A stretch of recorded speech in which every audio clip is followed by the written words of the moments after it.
Hi, welcome back. This will be Chapter 5 of Lawn Boy by Gary Paulsen. This chapter is called Labor Acquisition and its Effect on Capital Growth. Hi, he said. Arnold says you want to talk to me about work. Pasquale had the reddest hair I have ever seen in my life. My grandmother once told me you can always trust a redhead. They sometimes have mean tempers, to be sure, but they've usually got good hearts. Of course, we were at a baseball game at the time, and I'd asked her to help me figure out my favorite player's batting average. But I still thought it was a pretty good advice, so I liked Pasquale right away. We were at Arnold's house.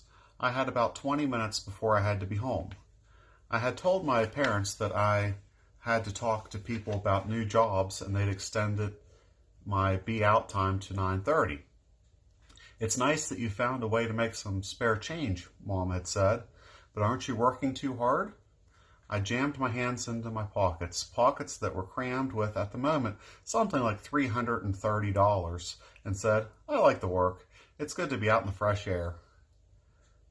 My parents are big on me spending time in the fresh air for some reason. She smiled at me.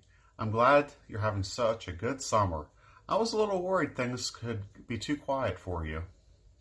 I decided to jump right into it with Pasquale since my time was short. I have a lot of job offers I can't take because I'm working alone with only one mower. If I had help and maybe another mower, Pasquale nodded. How many jobs do you have waiting? I thought I could probably have 8 more. I don't really know how many might be coming along. Another nod. I understand. Tomorrow morning, look for a small truck and a mower. A man named Lewis will be driving. He's my cousin. Tell him which lawns to cut. I'll come when it's dark and do what silent work is needed. How? Who do I pay? I'll receive half of what you get for the lawns that Lewis and I do, and I shall pay Lewis out of that half. Half? I don't do anything and I get half? I shook my head. That doesn't seem fair. Shouldn't you get more? Pasquale smiled, his mustache turning up at the corners and then down. You take half because you are the boss. You found these jobs, and you will find more. That's the way it's done. But it's too much. Arnold coughed. It was the first sound he'd made since we started talking. It can be adjusted later if you feel that way. For right now, let's just come to an agreement to get the process rolling. I shrugged. Fine with me, I guess. Pasquale held out his hand, and we shook. Lewis and the truck will be here at Arnold's house in the morning. You leave the money with Arnold, and he'll pay us. And he was gone. Arnold and I worked out new prices. Since Pasquale would be doing additional work, we also figured out a smaller percentage for me. I stood there for another minute thinking. Is something wrong? Arnold asked. I shrugged. I don't really know what to do. I've got all this money and I don't want to have it around my house where my parents could find it. Will they steal it from you? Oh no, that's not it. I don't want to tell them about the money until the end of the summer.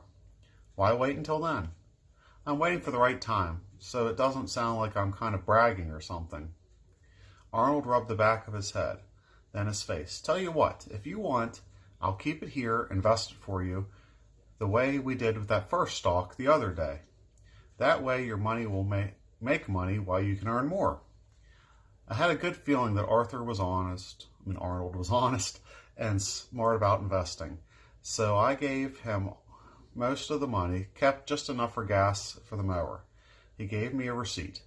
If I'd known what was coming, I might have fired up the mower, stuck it in Mac's Rabbit, and put it all the way home to hide in my room. All right, see you for Chapter 6.